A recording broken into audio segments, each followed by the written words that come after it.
তদন্তে কি রাজনৈতিক হস্তক্ষেপ হচ্ছে? এই অভিযোগে উত্তাল অসম। জুবিন মামলায় ধৃতদের স্থানান্তরের প্রতিবাদ। অসমের বাক্সা জেলের সামনে ধুন্ধুমার পরিস্থিতি। পুলিশের কনভয়ে হামলা, পাল্টা পুলিশের লাঠিচার্জ।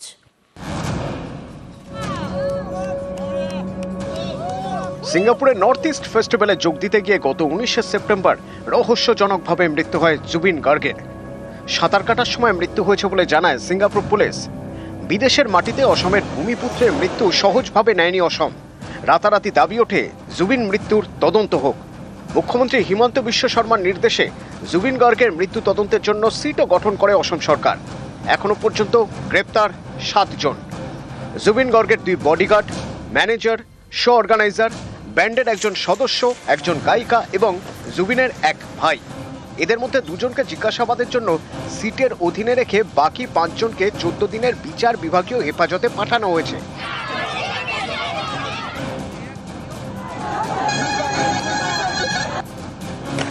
আগামী কয়েকদিনের জন্য অভিযুক্ত 5 জনের ঠিকানা অসমের বাক্সার মুসলপুর সংশোধনাগার।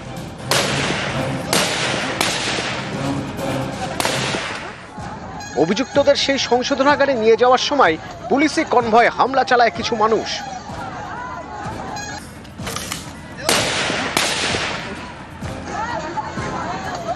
কনভয়ের গাড়ি লক্ষ্য করে পাথর ছুটতে থাকে জনতা। রাস্তায় টায়ার জ্বালিয়ে আগুন ধরিয়ে দেওয়া হয়। এরপর পাল্টা কাঁদানে গ্যাসের শেল ফাটায় পুলিশ, চলে লাঠি। সংশোধনাগারের 500 মিটারের মধ্যে কারফিউ জারি করা হয়েছে, মোতায়েন র্যাব। কিন্তু কেন এই বিক্ষোভ? প্রশ্ন উঠছে, অভিযুক্ত 5 জনকে কি লোকচক্ষুর আড়ালে রেখে ভিআইপি ট্রিটমেন্ট দিতে চাইছে পুলিশ? তাই কি গুয়াহাটি কেন্দ্রীয় সংশোধনাগারে না রেখে রাজধানী থেকে 100 কিলোমিটার দূরে বাক্সার সংশোধনাগার বেছে নেওয়া হলো? অভিযোগ, এর পিছনে রাজনীতি আছে। রাজনৈতিক প্রভাব খাটিয়েই অভিযুক্তদের শহর থেকে দূরে রাখার সিদ্ধান্ত। বাক্সার যে মুসলপুর সংশোধনাগারে তাদের রাখা হয়েছে, সেই সংশোধনাগারে আজ পর্যন্ত নাকি কোনো বন্দী রাখা হয়নি। এই 5 জনই প্রথম বন্দী। সোশ্যাল মিডিয়ায় ঝড় তুলছে #জাস্টিস ফর জুবিন গার্গ। সরকার কি সোশ্যাল মিডিয়ার ঝড়ে অস্বস্তিতে পড়েছে? তাই চোখের আড়ালে বন্দীদের রাখা হয়েছে, যাতে আস্তে আস্তে মানুষ সব ভুলে যায়, ধামা পড়ে যায় সত্যি। এই অভিযোগেই জেলের সামনে জ্বলল আগুন। অসমের মুখ্যমন্ত্রী হিমন্ত বিশ্ব শর্মার দাবি, অযথা রাজনীতি করা হচ্ছে, এতে বিভ্রান্তি বাড়বে। কেৱলমাত্ৰ ৰাজনৈতিকভাৱে কিছু লোকে নিজৰ অভিসন্ধি পূৰণ কৰাৰ বাবে ৰাজ্যত যি এক ভয়ানক পৰিৱেশ সৃষ্টি কৰিব খুজিছে, সি সঁচাকৈ গৰিহণাযোগ্য। আজি বাস্কাৰ কাৰাগাৰৰ সন্মুখত যি ঘটনা ঘটিছে, সি সঁচাকৈয়ে অত্যন্ত দুখজনক। কাৰণ অসমৰ দৰে এখন সভ্য দেশত বা ভাৰতৰ দৰে এখন সভ্য দেশত ন্যায় প্ৰদানৰ প্ৰক্ৰিয়া সম্পূৰ্ণ কৰাৰ বাবে আদালতৰ ওপৰত আমি সদায় আমাৰ বিশ্বাস ৰাখিবই লাগিব। বড় দেশে জুবিনের মৃত্যুর খবর শুনে দিনভর কেঁদেছিল অসম। বাড়ি বাড়ি রান্না খাওয়ার পাট উঠে গিয়েছিল। শেষবার তাদের প্রিয় জুবিন দাকে দেখতে রাজপথে ছিল ঠিক ভিড়। কিভাবে মারা গেলেন জুবিন, উত্তর খুঁজছে অসম। জুবিন আবেগে জ্বলছে আগুন।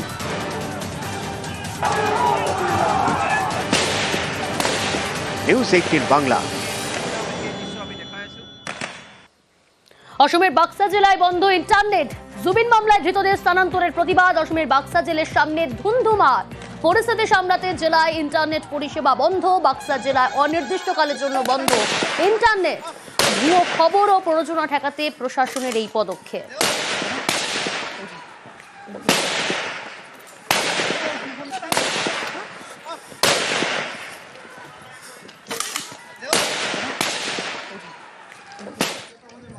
বালি পাচার তদন্তে ফের ইডির অভিযান। ইডির স্ক্যানারে বালি ব্যবসায়ীরা।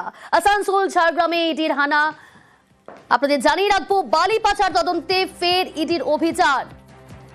আরো ডিটেল জানাবে অনুপ রয়েছে আমার সঙ্গে। অনুপ, বালি পাচার তদন্তে আজ সকাল থেকে ইডির বিভিন্ন জায়গায় অভিযান শুরু করেছে, কোন কোন জায়গায় অভিযান? তো বালিবাজার তদন্ত ইডির পক্ষ থেকে আগে শেয়ার করা হয়েছে, তারপরে যে তল্লাশি করা হয়েছিল এবং দ্বিতীয়বার এই যে তল্লাশি অভিযান হচ্ছে কলকাতার বেন্টিং স্ট্রিট একটি জায়গায় ইডি অফিসার তারা কিন্তু সেখানে হানা সেখানে পৌঁছেছে। তাই আসানসোলের তিনটি জায়গায় স্পষ্ট শোনা যাচ্ছে না, যদি সম্ভব হয় স্থান পরিবর্তন করো। বালিবাজার তদন্তে ফের ইডির অভিযান। আজ সকাল থেকে আসানসোল, ঝাড়গ্রাম বিভিন্ন জায়গায় ইডির তল্লাশি অভিযান শুরু হয়েছে। আমি আবারও কথা বলবো, অনুপ রয়েছে আমার সঙ্গে। অনুপ, যেমনটা বলছিলে, তো বালিবাজার তদন্ত একটি পক্ষ থেকে দ্বিতীয়বার থেকে তল্লাশি অভিযান কলকাতার বেন্টিং স্ট্রিট একটি জায়গায় ইডি অফিসার তারা সেখানে হানা দেবে। তার পাশাপাশি আসানসোল তিনটি জায়গায় আধিকারিক তারা কিন্তু ব্যবসায়ীর বাড়ি বালি ব্যবসায়ী অফিস না অনুপ, তোমার কথা স্পষ্ট শোনা যাচ্ছে না। আপনাদের জানিয়ে রাখবো, যেমনটা আমাদের প্রতিনিধি অনুপ বলছিল, আসানসোলে, ঝাড়গ্রামে, বর্ধমানে হানা কেন্দ্রীয় এজেন্সির, এমনকি কলকাতাতেও বালি পাচারে ইডির অভিযান। বেআইনিভাবে বালি তোলার অভিযোগ, ব্যবসার আড়ালে কালো টাকা সাদা, ব্যবসায় কিভাবে কারা টাকা খাটাতো তা জানতেই তল্লাশি। এদিকে আসানসোলেও কিন্তু ইডির হানা।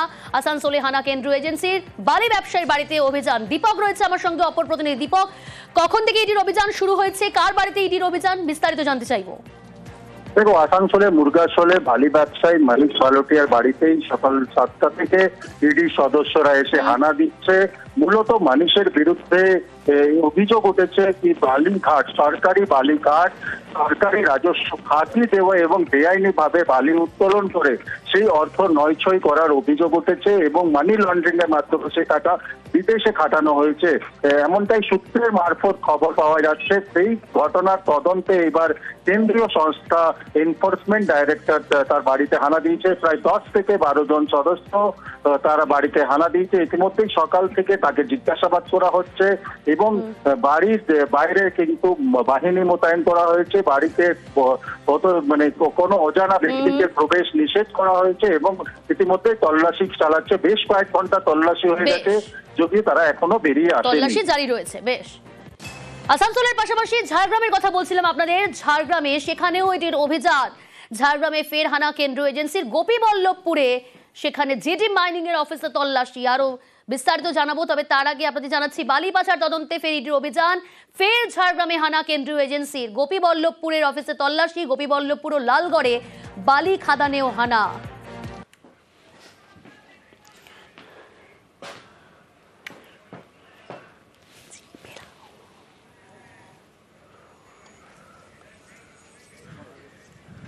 দুটি জায়গার ছবি দেখাচ্ছি, আসানসোল, ঝাড়গ্রাম, সেখানেও ইডির অভিযান। এদিকে বীরভূমে সেখানেও কিন্তু আমরা দেখলাম আসানসোল, ঝাড়গ্রাম, আজ সকাল থেকে বর্ধমান, কলকাতায় ইডির হানা। বীরভূমে বালিঘাটে পুলিশের অভিযান, দুজনকে গ্রেফতার করেছে পুলিশ। আরো বিস্তারিত জানাবে সুপ্রতিম রয়েছে আমার সঙ্গে। সুপ্রতিম, কখন গ্রেফতার করা হলো এই দুজনকে?